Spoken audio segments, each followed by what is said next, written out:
There once was a master craftsman who spent decades building the most beautiful house anyone had ever seen. Every plank was placed with care, every window positioned to catch the perfect light.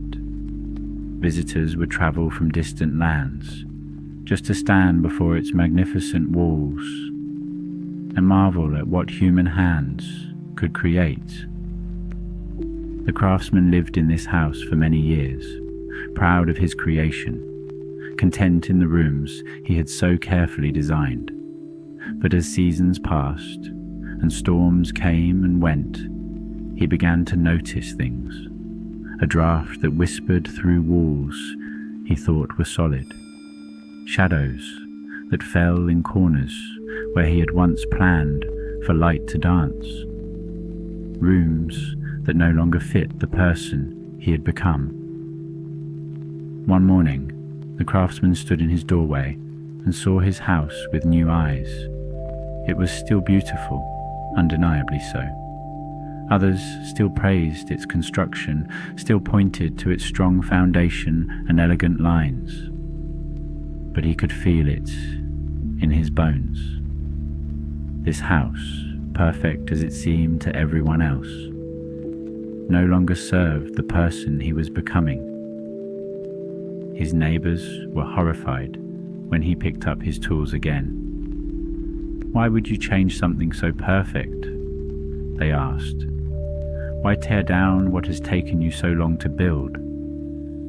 They could not understand that perfection and purpose are not always the same thing.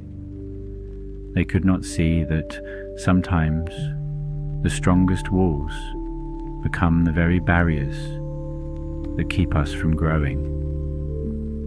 The craftsman smiled at their concern, his hands steady as he began to work. He was not demolishing his house out of anger or disappointment. He was not erasing his past or declaring his previous work worthless. Instead, he was honoring both who he had been and who he was becoming. He was choosing to build with intention, rather than simply maintaining what already existed. As he carefully removed each board, he examined it. Some pieces were still strong and beautiful. These he set aside with reverence, knowing they would find new purpose in his reimagined home. Other pieces had served their time, but were no longer needed. These he released with gratitude, acknowledging how they had sheltered him when he needed them most. The work was not easy. Some days, standing among the organized chaos of his reconstruction, the craftsman felt vulnerable and exposed. The old house had been predictable, familiar. This new building required him to make fresh decisions every day, to trust his evolving vision even when he couldn't yet see the final result. But there was something different about this building process. When he had built his first house, he had been driven by proving what he could accomplish, by showing the world he was capable of creating something lasting. Now, he built from a deeper place, from knowing rather than needing to know, from strength rather than the need to appear strong. Visitors still came, but now they brought different questions. Instead of simply admiring the finished product, they wanted to understand the process. "How did you know it was time to rebuild?" they would ask. "How do you choose what to keep and what to release?" The craftsman would pause in his work, dust on his hands, and consider their questions carefully. "The house was never broken," he would explain.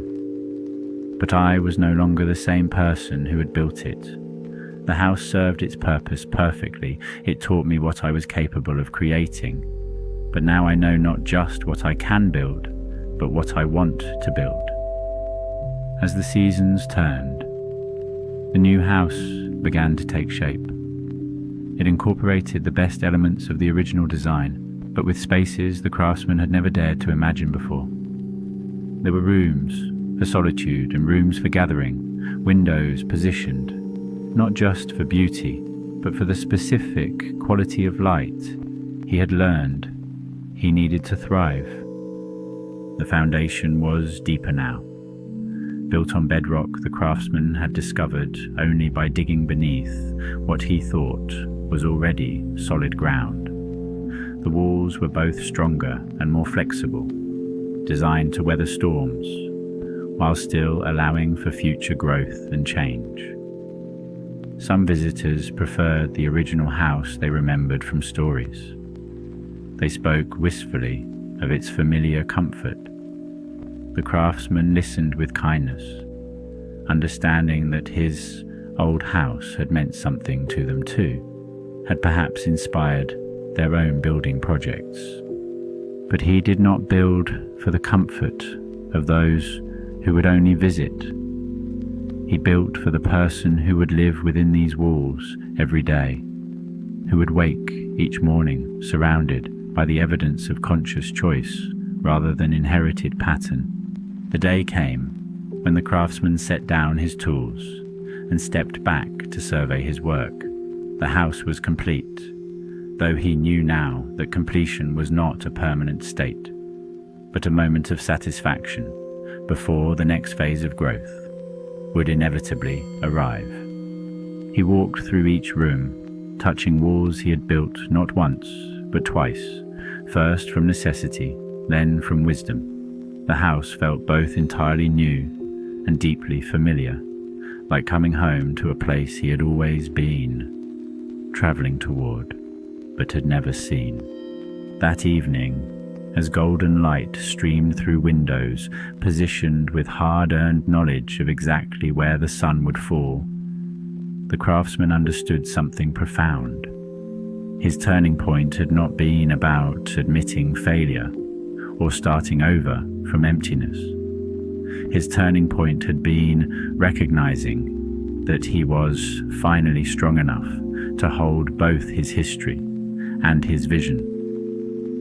And in that understanding, he realized the most beautiful truth of all. This would not be his last turning point. There would be other seasons of rebuilding, other moments when his growing spirit would require new spaces to inhabit. But now he knew the secret. Turning points are not interruptions to the building process. They are the building process itself. For in the end, we are all craftsmen of our own becoming, always working with the materials of our experience, always choosing between building from habit and building from hope. And when we are finally strong enough to choose hope, that is when the real construction begins.